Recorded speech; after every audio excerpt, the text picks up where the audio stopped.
Salut à tous, on se retrouve pour un unboxing d'un Kickstarter. Donc ce n'est pas la première édition de ce Kickstarter, c'est la seconde, c'est un reprint.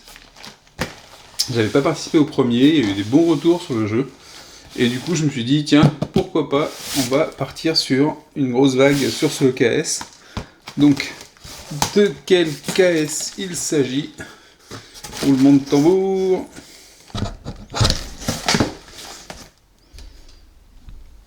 C'est The Hunters, donc une grosse boîte avec une énorme boîte ici, une plus petite, plein d'extensions, plein de matériel, un gros KS, un gros KS comme on les aime. Donc on va sortir ça pour étudier tout ça. Évidemment, ceux qui connaissent déjà le jeu, ils vont pas découvrir quoi que ce soit dans cette vidéo. Moi je vais faire comme d'habitude, je vais essayer de deviner à quoi servent les différentes choses. Je crois, vraiment les retours étaient assez bons sur ce jeu, en termes de sensations, de feeling de jeu, d'immersion. Et donc, je voulais voir ça de plus près. Les boîtes, même les petites boîtes sont super lourdes. Oh la vache!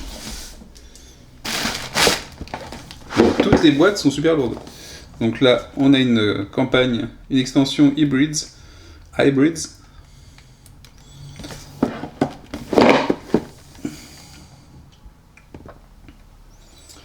Donc c'est en anglais.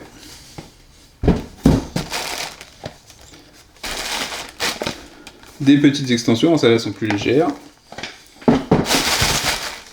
Et là la grosse boîte. Ah mais non, par contre la grosse boîte c'est bien, c'est une boîte super légère. Donc en fait ça va, pas tant que ça. Ça c'est la boîte pour la Nuclear Storage Box pour tout stocker du jeu. Donc si ça permet d'avoir tout dans une seule boîte, ce que j'espère. Donc pas comme Oko, Oko j'ai bien vu, on a une boîte pour les figurines et on est obligé de garder la boîte de base pour mettre les cartes, les jetons, et trucs comme ça. Mais ça tient bien et ça fait que 2 boîtes pour Oko. Ah si, j'ai une 3e boîte concernant Oko pour les tuiles. Mais c'est plutôt bien foutu, c'est facile à mettre en place. Donc ça c'est la grande boîte de rangement. Donc à quoi me faisait penser ce fameux Hunters AD 2114 à un jeu vidéo évidemment qui s'appelle dans lequel il y a l'actrice principale, c'est Aloy, je crois, et qui s'appelle, je ne sais plus comment, je l'afficherai dans la vidéo. Donc au départ, je n'étais pas forcément fan d'avoir une sorte de Monster Hunter qui reprenait le thème de ce jeu vidéo. Et puis je vais voir, j'espère que je ne serai quand même pas déçu. Mais il y avait un peu plus que ça. Il y a aussi une progression de notre troupe, je crois, et donc ça me plaisait bien de pouvoir suivre un groupe et de le faire évoluer. Donc on a pas mal de rangements dans la storage box pour mettre pas mal de choses. Je sais pas si on pourra mettre les figurines par contre, à voir. Si les plateaux de figurines qu'on se mettre par-dessus. Il reste du vide, donc il y a de quoi faire. Et là il y a un truc pour bloquer, je pense. Pour éviter que ça s'écrase, c'est une bonne idée. Tout le monde ne le fait pas. Donc on va regarder cette grosse boîte qui est la boîte de jeu principale. Donc j'imagine que la campagne, donc tous ceux qui ont déjà le jeu, alors c'est un second print, donc j'espère qu'ils ont corrigé les trucs de la première version. Ah c'est un... Ouais, ça j'aime moins. Il y a une sorte de gros cartouche, de grosse pochette qui entoure la boîte de jeu. Je trouve ça super fragile. Quand on le sort, quand on le remet, ça s'abîme toujours un petit peu quand la boîte frotte. Mais bon. Il est très joli, il est très joli. Voilà, il y a une sorte de couverture qu'il faut retirer. Ah, j'ai mis à l'envers évidemment. Il y a un fourreau, le mot que je cherchais c'était fourreau. Donc ça c'est un fourreau. Très joli, très, très sympathique. Mais ô combien fragile. Et nous avons la boîte en elle-même qui se trouve ici. The Hunters. Donc on a un 14 et plus pour l'âge, 60 à 120 minutes, toujours trop petit par rapport à ce qu'il y a, 1 à 4 joueurs, donc joueur en solo, même si c'est peut-être compliqué de jouer en solo, il y a peut-être beaucoup de choses à suivre. Beaucoup de pochettes plastique pour les rangements. Les dés personnalisés pour des munitions évidemment ou des tirs. et des bleus et des rouges. Des petits marqueurs, je sais pas pourquoi. Un gros tas de cartes, un livre de règles, un livre de mission assez épais aussi. Donc aucune idée s'il y a eu des modifications par rapport au premier print, s'il y a eu des corrections, des améliorations. Ça va être des boîtes pour stocker des choses. Je sais pas si avec la grosse boîte du coup c'est toujours utile. Des tuiles, elles sont assez fines, on va voir si elles, au bout de quelques jours, si elles se... Dans la boîte, elles sont pas brillées, hein. Elles sont bien plates. Assez sombres. Mais bon, après, le jeu est sombre. Hein.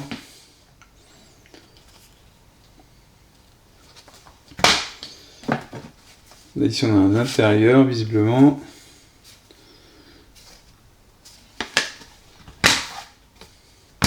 Donc, on est quand même dans un monde un peu dévasté. Ne nous le cachons pas. Des cartes, comment on appelle ça? Des placards pour les armes.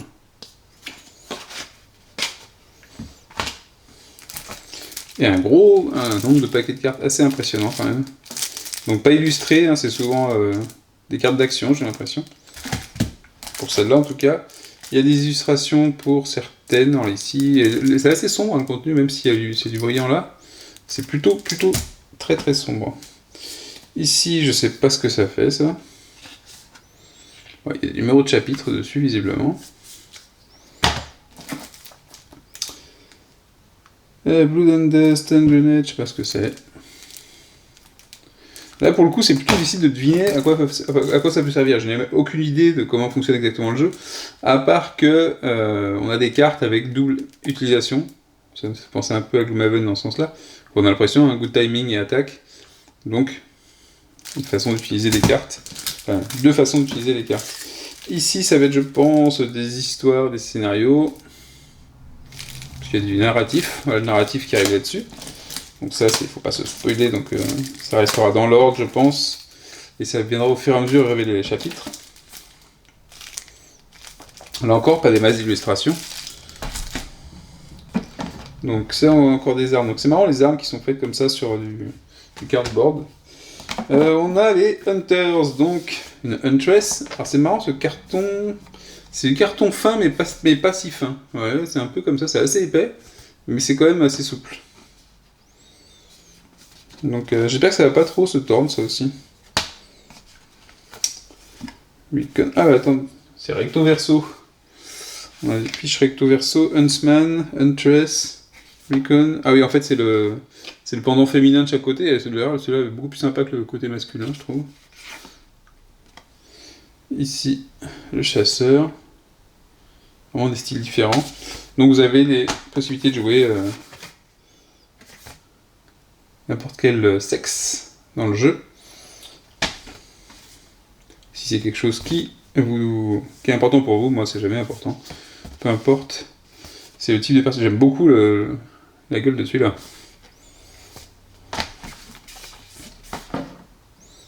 La médic aussi, elle est sympa. Donc on a des emplacements visiblement pour mettre des équipements. Ici, sûrement un peu ici l'expérience, ici sûrement la vie, les caractéristiques, hein, les statistiques, combat au point peut-être, intelligence, ça je sais pas, vitesse peut-être, et mécanique peut-être, ou technique. C'est sympa. J'aime bien le look. Iconographie, donc on a une feuille recto verso. Ça c'est chaud, hein. J'espère que c'est intuitif parce qu'on a une feuille recto verso d'iconographie quand même. J'espère que ça ira. Pour s'y retrouver. Fuel cells, food, modules. Il y en a quand même pas mal. Hein. Il y a de l'icône. Bon, au moins il y a des fiches de récap et ça c'est sympa. Qu'est-ce qu'on a ici? On a une carte globale de la région dans laquelle on va se trouver, j'imagine. Ça c'est assez cool aussi. Avec le site, la prison, voilà, tout ce qu'il faut. Tous les différents lieux qu'on pourra peut-être visiter, dans lesquels on pourra faire quelque chose. Des tokens, bon, on avait les icônes, on a les tokens. Test de tokens, excellent. Les tokens sont à peu près tous de la même taille, donc ils vont tous se dépuncher très bien.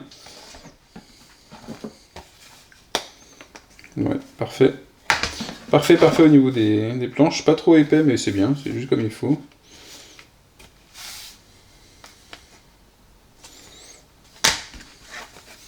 Donc ça, c'est les fameux équipements, puisque sur les fiches de personnages, on voyait que c'était des emplacements carrés pour mettre ces équipements. Alors, je suppose que ça ira dessus. Alors du coup, je ne comprends pas trop à quoi servent les autres trucs. Je verrai ça, je découvrirai ça. Il y a quand même pas mal d'infos dessus. Pas très gros. Hein. Pas mal de petites icônes. Faut pas les confondre. Je pense qu'on prend l'habitude facilement. Ça se dépunch tellement bien que... Ça se dépunch tout seul. Des trousses de premiers soins, des antidotes pour les radiations, on imagine. La vision de nuit, des stimulants, tout ce qu'il faut pour survivre dans du post-apo. Voilà, on a des grandes tuiles, donc en plus des petites tuiles qu'on avait, on a des grandes tuiles, ça c'est bien aussi. Sauf quand ça warp, évidemment. Et là, ça commence. Hein. Là, ça commence un petit peu à se tordre, j'espère que ça ira. Et que ce sera jouable. Donc ça pourra se faire écraser un petit peu. Donc on trouve un peu les mêmes styles qu'on avait, là il y a pas mal de sable ou de pierre, je sais pas. Le style qu'on avait sur les petites tuiles. Quelques icônes qui viennent égayer les tuiles. Peut-être des actions qu'on va pouvoir faire dessus. Donc dans l'ensemble, l'ambiance est sombre. On est dans du post-apo, on rigole pas, c'est métallique et béton. Hein. C'est pas la petite maison dans la prairie. Donc c'est plutôt monotone comme style. Donc là par contre on va pouvoir suivre. Ici il y a un petit sablier, donc on va dire qu'il y a un compte tour. Ici il y a autre chose, peut-être un niveau d'énergie. On a peut-être une base. Je crois qu'on fait une base peut-être. On va pouvoir faire son propre repère et le faire évoluer.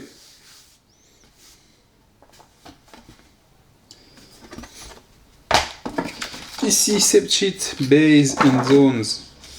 Voilà, quand on veut sauvegarder son jeu, voilà. Parfois on s'éloigne un peu du jeu quand même et de la simplicité. Faut s'accrocher quoi. Donc là on a une feuille de perso pour sa base. Et pour les zones peut-être qu'on a découvertes aussi, zone 1, zone 2, zone 3. Ce qui a un rapport avec la carte du monde. Et enfin on a des figurines. Je pensais qu'il y en avait beaucoup plus que ça. Il n'y en a pas tant que ça des figurines. Alors, je pense que le plateau va pouvoir se mettre au-dessus de la boîte de rangement, donc ça c'est pas mal aussi. Et qu'est-ce qu'elles valent, les figurines de... Donc, gros gorille mécanique. Donc tous les animaux qu'on peut voir ici, c'est vraiment... J'arrive plus à me rappeler du nom du jeu.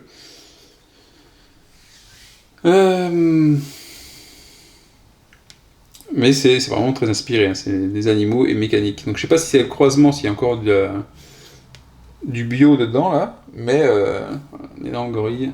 Les figurines sont superbes. C'est quand même pas mal.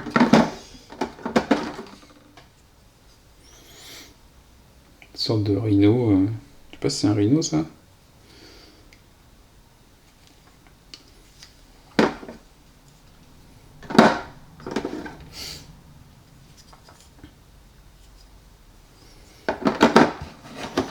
Là on a des bots, enfin, on est plus sur des robots, beaucoup plus classiques.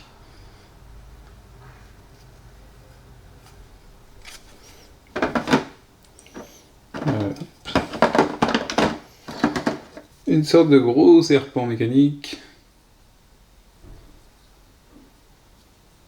Très cool aussi. Donc le bestiaire n'est pas extrêmement étendu. Hein. Il est un peu moins étendu que Wild Ascent par exemple.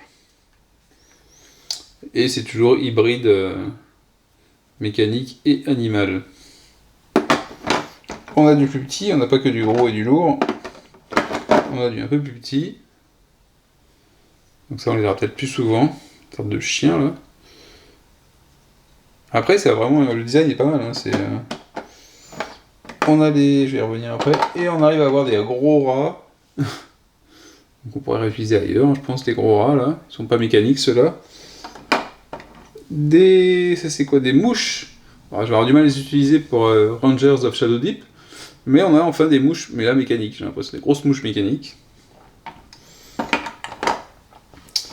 On a quand même des soldats ennemis, j'ai l'impression. Donc, soit des alliés. Qu'est-ce qu'on a ici? Une mouche plus grosse encore, ou une libellule mécanique.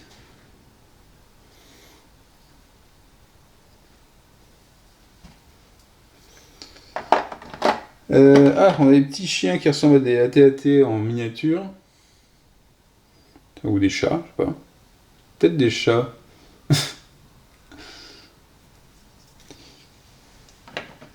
Donc donc les cercles sont carrés, donc c'est pour ça qu'on a, je pense, ça. Pour mettre nos figurines dessus, pour les reconnaître, pour les distinguer. Et les personnages. Donc les personnages, on a quand même pas mal. On a vu les feuilles de perso et ils ont l'air pas mal du tout. Bien sympa. Qu'on peut réutiliser aussi un peu dans pas mal de jeux post-apo. Ça peut être bien sympa aussi, ça. Pas mal de détails dessus. Hein.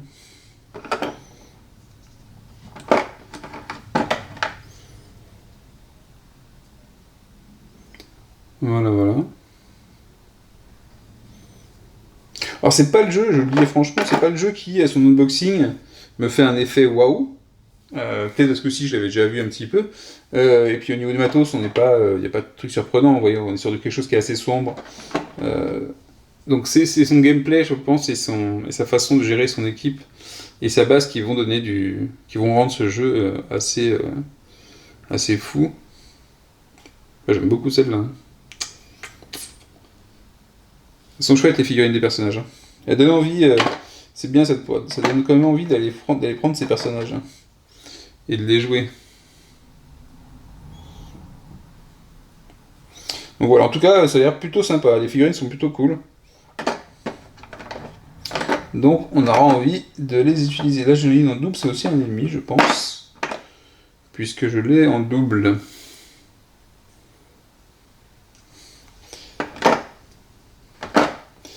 Au niveau des figurines, voilà. Donc voilà, vous avez cette boîte de figurines. Sur la boîte de base, le rulebook, le livre de règles. Alors, il y a beaucoup à lire, hein, c'est assez verbeux, j'ai l'impression. On présente les composants, et ça c'est très bien. Donc 7 miniatures pour les personnages, 47, quand même, hein, 47 miniatures pour les ennemis miniatures. On a vu donc là, il y avait la base, donc c'est un plateau pour la base, 7 tuiles, 3 petites. Les cartes, on a des cartes d'action, des cartes blueprint, donc c'est des plans pour construire dans sa base, j'imagine. Des cartes d'implant, donc on peut améliorer nos bonhommes. Des cartes de pièces qu'on mettra dans sa base, j'imagine aussi. Des cartes d'histoire, 337, donc vous voyez, c'est un côté narratif sympathique. 22 cartes ennemies.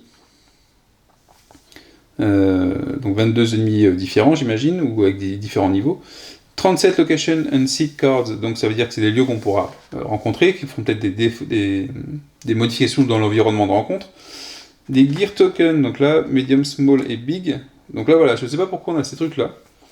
Ou alors les armes ne sont pas du tout sur les petits pions, je sais pas. Et les cartes, ah oui, donc ça c'était, je me disais ce que c'était, avec des numéros, c'est pour diviser, c'est pour séparer les cartes. Donc ça c'est pour le rangement. Donc, ok, c'est pour ça que je ne savais pas à quoi ça pouvait bien servir. On nous explique les différents pions. C'est pas mal. La campagne, le but du jeu, on doit faire toutes les missions de l'intrigue principale et gagner la dernière avant le 56e jour. Voilà. Donc il y a du timing et on est pressé par le temps. Donc 1, 2 and 3 player games. Donc quand on joue tout seul, on joue avec 2 personnages. Et quand on joue 2 à 4, chacun choisit un personnage. Voilà. On peut voir comment ça se gère, si c'est simple ou pas. Bon, après on nous explique un peu tout, il y a tout. Il y a quand même beaucoup de textes, beaucoup d'explications. Quelques illustrations pour expliquer de quoi on parle sur les tokens, donc c'est pas mal quand même, on va comprendre facilement je pense. Mise en place des missions. C'est quand même pas le jeu le plus simple du monde. Mais bon voilà, il y a peut-être de la matière aussi à bien se marrer. On va voir ce que ça donne. Et ici on a les missions. Donc les missions... Voilà, vous avez Starting the Campaign, The Beginning. Ça met des règles pour 2 ou 3 joueurs aussi, donc ça change, ça va être mis en place.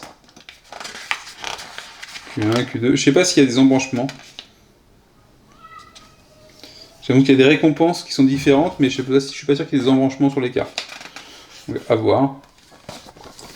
À voir, à voir. Donc ça, c'était la boîte de base. Avec toutes ces cartes d'histoire, là, il y a quand même de quoi faire. Et toutes les autres cartes qui sont ici. Alors, en dehors de la boîte de base, qu'est-ce qu'on avait?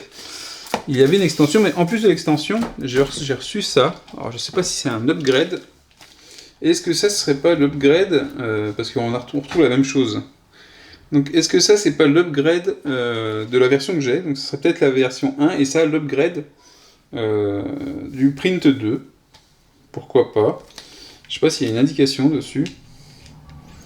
Puisque j'ai l'impression qu'on retrouve les composants, on retrouve la Profession Huntsman, c'est les mêmes plateaux. Ouais. Je vais l'ouvrir et le mettre de côté pour pas me mélanger, mais...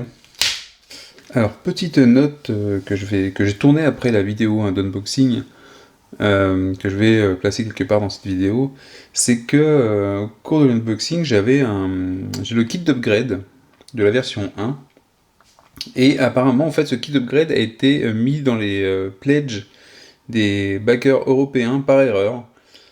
Et ce qui fait qu'en ce moment, il y a eu une news là, qui est arrivée ce soir, où justement, ils demandent à ceux qui peuvent, ceux qui veulent, de renvoyer ce package, si possible, pour qu'il soit redistribué aux backers qui l'ont commandé. Parce qu'effectivement, nous, avec le second print, on a déjà les mises à jour dans la boîte principale. Et donc ce kit d'upgrade n'aurait pas dû être là. Alors évidemment, comme peut-être certains, moi j'ai dépunché, mais bon, il n'y a pas grand-chose, hein, j'ai pas déslivé, j'ai pas enlevé les cartes du cello. Donc voilà, c'était pour dire que normalement on ne devait pas recevoir ce kit d'upgrade avec ce second print. Donc c'est pas des V1 avec des mises à jour, hein, c'est bien des V2. Et que normalement ces kits d'upgrade n'auraient pas dû être envoyés aux backers qui avaient fait la seconde campagne. Voilà, je tenais à préciser. Et puis voilà. Je ne sais pas dans quelle mesure ça vient mettre à jour des choses.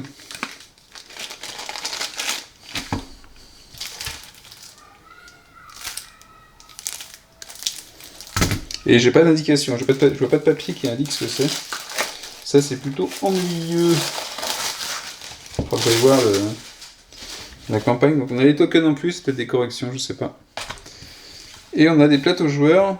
Ah non, on a un mission book et un rulebook. Donc peut-être bien que... et la carte aussi. Bon. C'est peut-être un update, du coup. Le rulebook. Est-ce que quelque part c'est marqué la V2 ou pas?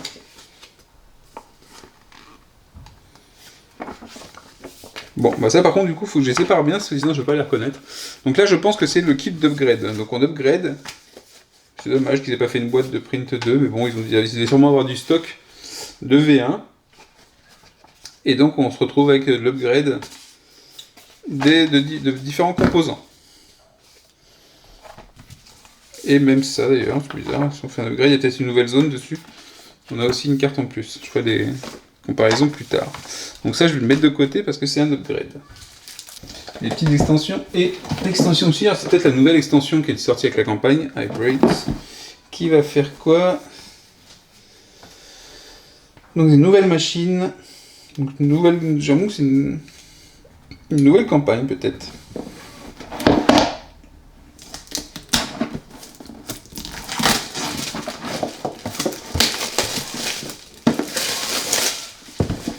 Alors est-ce que ça vient s'ajouter à la première campagne pour étendre? C'est-à-dire qu'on pourra l'intégrer dès le départ.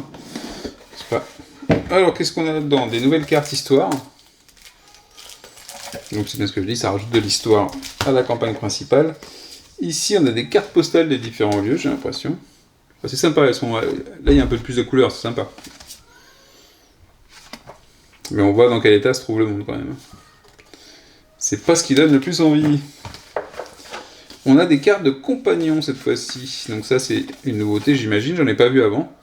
Les compagnons, donc un rat mutant, une mule... Ah mais c'est les figurines que j'ai vues tout à l'heure ça. Donc on va peut-être pouvoir le transformer en compagnon et s'en servir comme mule pour transporter du matos. Voilà, il y a un petit livre de règles, très court, hein. Une petite page de livre. Hybrids. Ah c'est la deuxième extension. Et la première, du coup, je sais pas ce que c'est. J'ai pas la première, du coup, d'extension. Bon. Ah, c'est rigolo.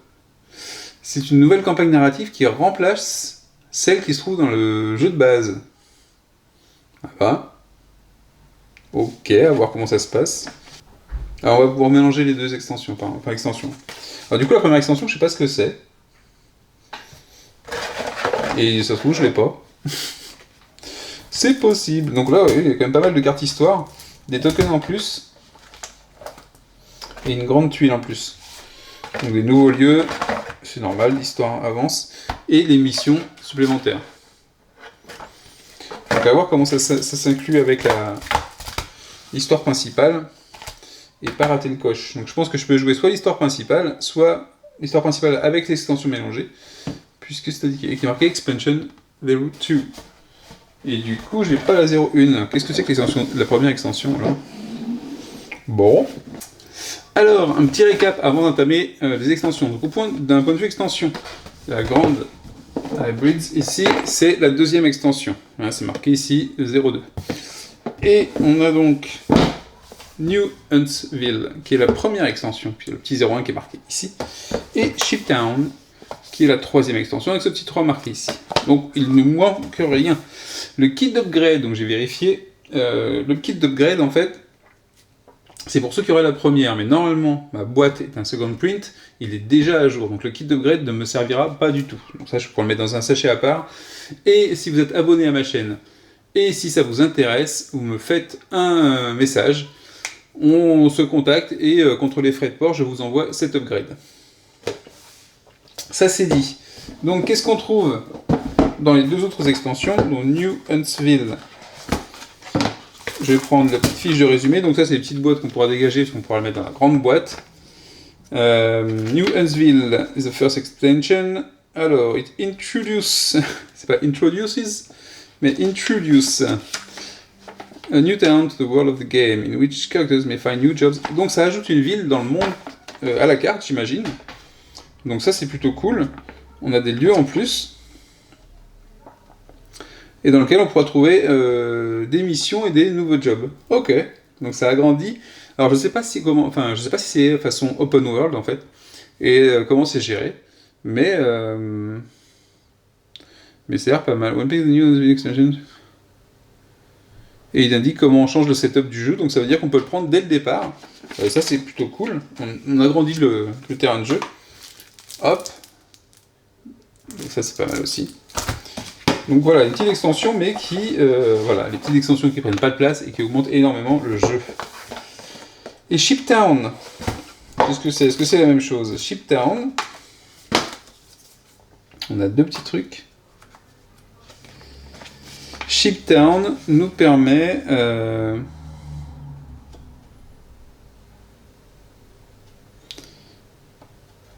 is a huge old wreck, donc une grosse épave.